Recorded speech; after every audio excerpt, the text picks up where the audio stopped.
대통령 지금 사임할 것이며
자, 김수영의 눈, 본문 들어가기 전에요.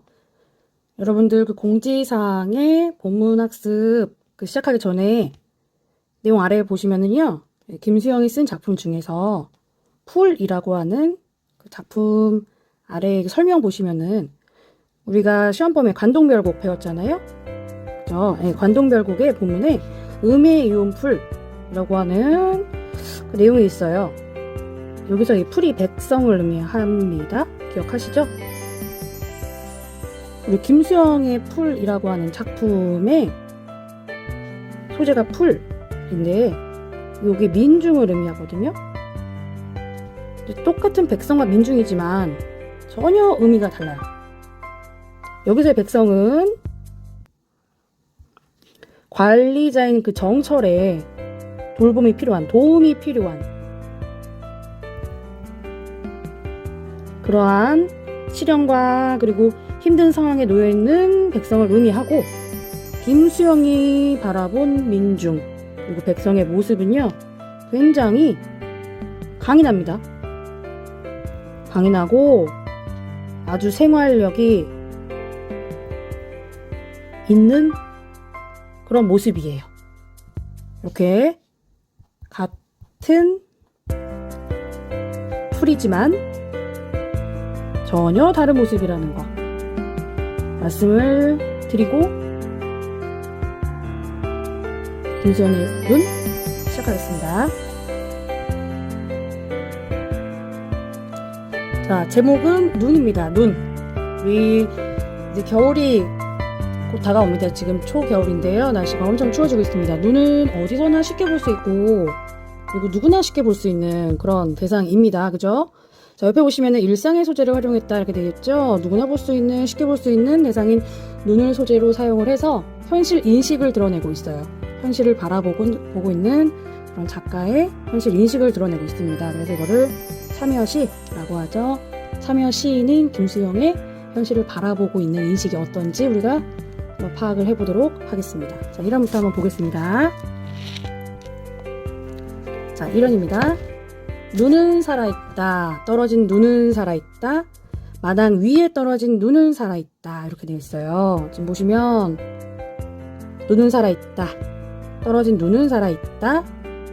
또 마당 위에 떨어진 눈은 살아있다. 라고 아주 확신에 차서 계속해서 평서형으로 한 번, 두 번, 세 번 평서형을 반복하고 있습니다. 자, 이렇게 반복하면 뭐가 생깁니까? 운율이 생깁니다. 그리고 강조도 하고 있고요. 그렇죠? 자, 이렇게 평서형을 썼다라는 것은 자신이 하는 말에 대해서 확신이 있기 때문에 사용할 수 있는 거고요. 뭐에 대해서? 눈에 대해서. 눈에 대한 생각이 확실하다라고 대상이 지닌 가치에 대한 확신이 있는 거예요. 대상에 대해서.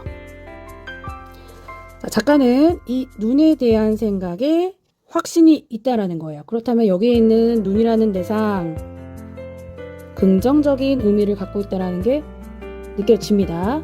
자, 여기서 이 눈이라고 하는 것은 제목이기도 하고요. 이 작품에서 가장 중요한 제재가 될 것 같습니다.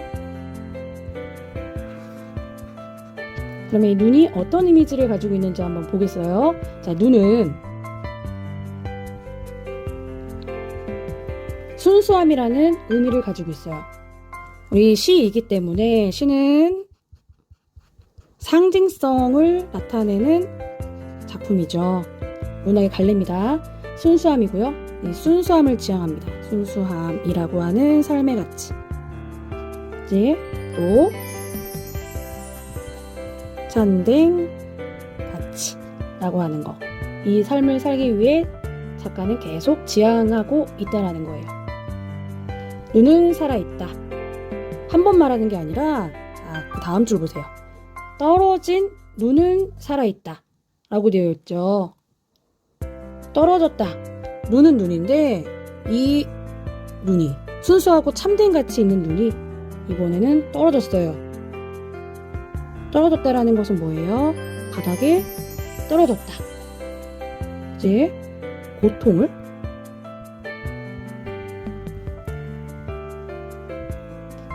견디면서 살아있다.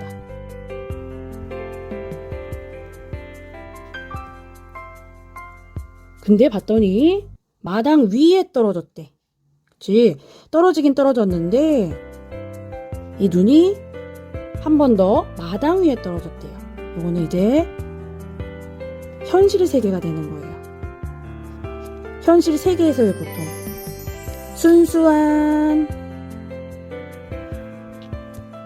순수한 참된 가치가 플러스 고통을 만났고 플러스 알고 보니 이 고통이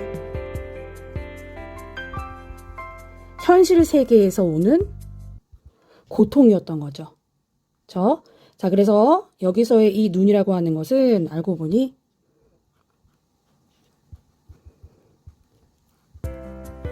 살아있는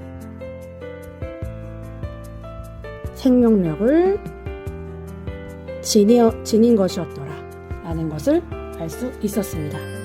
자, 지금 보면 뭔가를 강조하려고 계속해서 한 번, 두 번, 세 번 이렇게 반복을 한 걸 텐데 이 강조하는 것을 위해서 이 내용을 떨어지라는 것을 붙였고요. 여기에다가 점점 내용을요 확대시키면서 점차적으로 내용을 확대시키면서 넓혀 나가고 있어요. 이런 것을 점층법이라고 하죠. 점층적으로 반복을 시키고 있습니다. 그래서 이거를 점층적 반복이라고 하시면 되겠어요. 자, 이런 내용. 현실 세계에서의 고통을 견디면서 순수한 생명력을 지니며 살고 있는 눈의 모습이라고 할 수 있습니다. 자, 이제 2연으로 가겠습니다.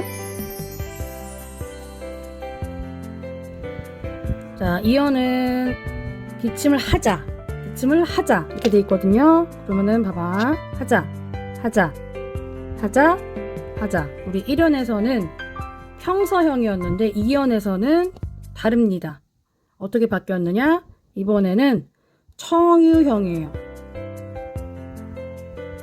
문장 어미가 바뀌었습니다. 1연에서는 확신이었지만 이번에서는 확신이 아니라 이번에는 이제 권유예요. 권유라는 거는 어떤 것에 대해서 확신이 없는 거지. 확신이 없고 이렇게 해라 라는 거예요.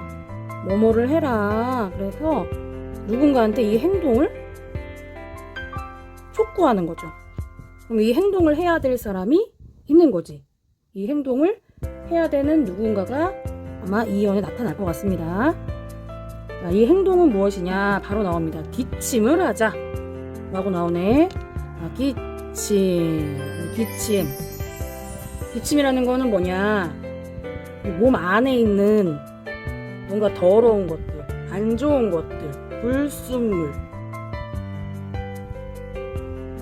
바깥으로 꺼내는 행위. 불순물을 바깥으로 뱉어내는 행위를 하는 그런 행동을 하는 것을 기침이라고 하죠. 바깥으로 꺼내는 겁니다. 불순물이라고 하는 것은 뭐 가래 같은 것들, 그런 것들을 말하는 거죠. 그러니까 안 좋은 것들을 바깥으로 꺼낸다라고 하는 거는 사실 용기 있는 행동이에요. 지금 시대가 굉장히 안 좋고 할 수 없는 말들을 해야 되기 때문에 용기를 내야 돼. 그죠? 그러니까 그런 비판적 지성인들이 나서야 된다라고 말을 하고 싶었던 거죠. 김수영은 비판적 지성의 목소리를 내라. 목소리가 필요하다라고 말하고 싶었던 거예요. 이것을 기침, 가래, 비유적 표현을 한 거지. 기침을 하자. 그들이 기침을 했으면 좋겠다. 그들이 목소리를 냈으면 좋겠다. 이렇게 표현을 하는 거지. 자, 그들이 누구냐? 바로 여기 나오는 젊은 시인이에요. 젊은 시인들. 젊은 시인들이 바로 이 행동의 주체입니다. 자, 젊은 시인들아, 너네가 이 기침을 해라. 이 기침의 주체가 됩니다. 젊은 시인들아, 기침을 해라. 기침을 해라라는 건 뭐냐? 너희가 말을 해라. 기침을 해라. 라는 거예요. 어디다가 해라? 눈 위에다 대고서 기침을 하자. 자, 여기 보시면은 눈 덜어 보라고 마음 놓고 자, 마음 놓고 이렇게 한 번, 두 번 말했습니다. 여기서 반복을 했다라는 거는 위에서 말했다시피 운율을 하고요. 강조를 한다는 건데 뭐냐면 마음 놓고 여기서 알 수 있는 건요. 그 당시에 현실 상황을 알 수 있죠. 굉장히 마음 놓을 수 없었다라는 것을 알 수 있어요. 이때는 뭔가 마음을 졸여야만 했다라는 거죠. 이렇게 뭔가 기침을 했으면 바로 잡혀갈 수밖에 없었던 그 사회적인 배경. 앞에서 본 그런 영상에서 나옵니다. 뭔가라면 바로 잡혀갈 수밖에 없었던 그 당시의 시대적인 배경들을 알 수 있죠. 그런 시대적인 상황과 시대적인 배경들을 나타낸다는 거예요. 기침을 하자. 눈을 보면서. 그렇죠? 이게 눈이 행위의 기준이 됩니다. 그의 눈입니다. 자, 눈은 위에서 봤던 그 눈과 같은 의미예요. 순수한 삶과 참된 가치입니다. 가래 같은 거는 안 좋은 것들이에요. 이제 뱉어내야만 하는 것들, 불순한 것들, 속물적인 것들이에요. 이걸 다 뱉어내야 된다는 거지. 자, 이제 3형 가겠습니다. 자, 눈은 살아있다. 자, 이런 거 같은 구조입니다. 다시 돌아갑니다. 눈은 살아있다. 눈은 생명력이 있다고 했습니다. 죽음을 잊어버린 영혼과 육체를 위하여. 죽음을 잊어버린 영혼과 육체를 위하여. 죽음을 잊어버린다라는 것 자체가 말이 안 되는 상황인데 이렇게 표현을 했다라는 거예요. 죽음을 잊어버렸다는 건 뭐냐면은 한계나 혹은 두려움 따위는, 여기서 이 죽음이라는 것은 한계나 두려움을 말하는 거예요. 잊어버렸다. 이거는 초월했다. 한계나 두려움 따위는 초월한 영혼과 육체를 위하여. 이 영혼과 육체. 이것은 순수. 가치 있는 것. 이런 것들을 의미하겠죠? 이 순수와 가치 있는 것을 추구하는 존재들. 작가가 희망하는, 작가가 그렇게 되고 싶은 그런 존재를 말합니다. 여기서 누구를 말하는 거예요? 위에 봤던 그 존재. 작가가 기침을 하라고 했던 존재. 작가가 가래를 뱉어내라고 했던 바로 그 존재. 바로 여기 있는 이 젊은 시인.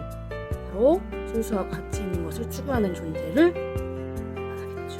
같은 의미입니다. 그들이 나서줘야만 이 시대가, 이 세상이 바뀐다라고 생각을 하는 거예요. 그들이 읽어주기를 바라면서 이 시를 쓴 거예요. 눈은 새벽이 지나도록 살아있다. 그러니까 이 새벽이라고 하는 것은 우리가 생각하는 그런 새벽이 아니라 아침이 오기 바로 직전에 그 시간을 말합니다. 바로 작가가 생각하는 희망의 시간. 아침이 오기 바로 직전, 해가 뜨기 바로 직전의 시간이죠. 눈이 지속적인 생명력을 보여주는 그 시간이에요.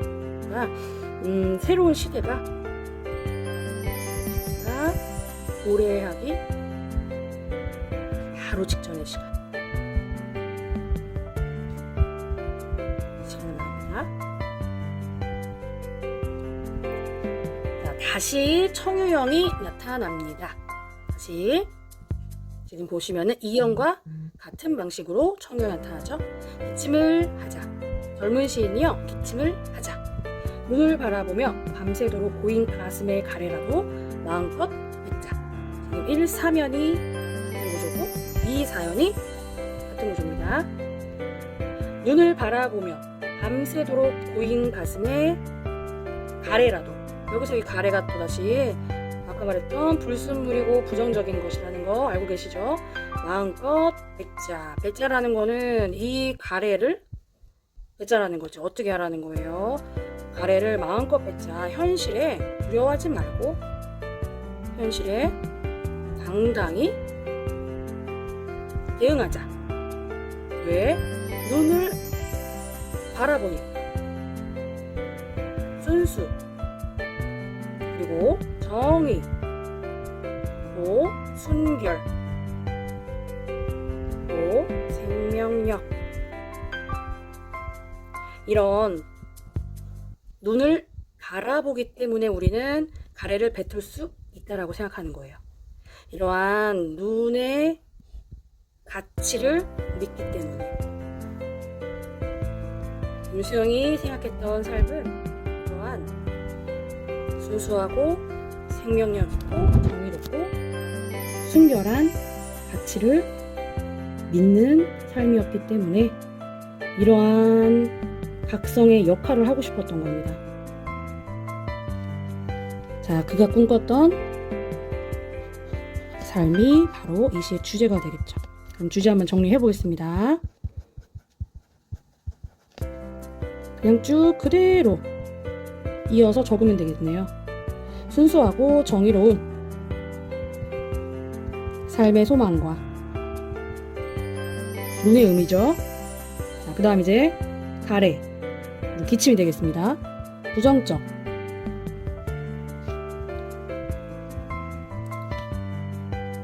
현실에 대한, 자, 가래는 어떻게 해야 돼요? 기침으로 뱉어내야 돼요. 어떻게? 극복하자. 극복, 의지. 그렇죠? 자, 그럼 특징. 자, 이 시의 특징입니다. 첫 번째, 누구나 볼 수 있는 일상적인 언어를 사용합니다. 일상적 언어를 사용했어요. 그렇지 않으면 잡혀갔다니까요. 일상적 언어를 사용했습니다. 일상적 언어를 사용했는데요. 하지만 이 일상적 언어에다가 담아놨어요. 어떻게 담아놨느냐? 선명한 대응 구조를 담아놨습니다. 어떻게 담아놨어요? 눈과 그리고 가래 라고 하는 선명한 대응 구도 담아놓고 그 다음 어떻게 하자? 기침으로 뱉어내자 라고 선명한 대응 구도 담아놨습니다. 자, 어떻게? 청유형으로 뱉어내자 라고 청유형의 문장으로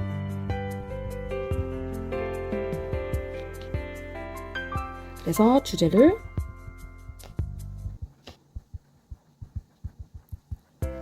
효과적으로 형상화시켰죠.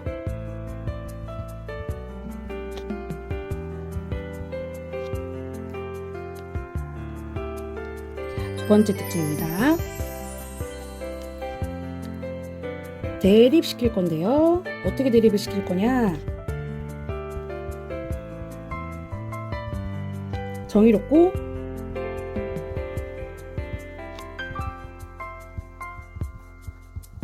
순수한 생명력과 정의롭고 순수한 생명력은 누굴까요? 눈입니다. 눈. 그렇지. 다음 무기력하고 부정한 세계. 무기력하고 부정한 세계는 누굴까요? 그렇지. 가래입니다. 이것을 뱉어내는 정화 행위는 바로 기침입니다. 정화 깨끗하게 만들어주는 행위예요. 이렇게 일상적인 시어를 사용해서 그 당시의 시대적인 배경을 자신만의 생각을 사회 비판적으로 드러내준 작품이었어요. 어렵지 않게 공부할 수 있는 작품이었습니다. 굉장히 어두웠던 시대적인 배경이었지만 김수영 작가는 자신만의 현실 비판 의식과 저항 정신을 사회 참여적인 그런 시로 잘 그려내 주었어요. 그러면 열심히 공부를 하시고 다음 시간에 또 만나볼 수 있었으면 좋겠습니다. 자, 지금까지 열심히 들어주셔서 감사합니다.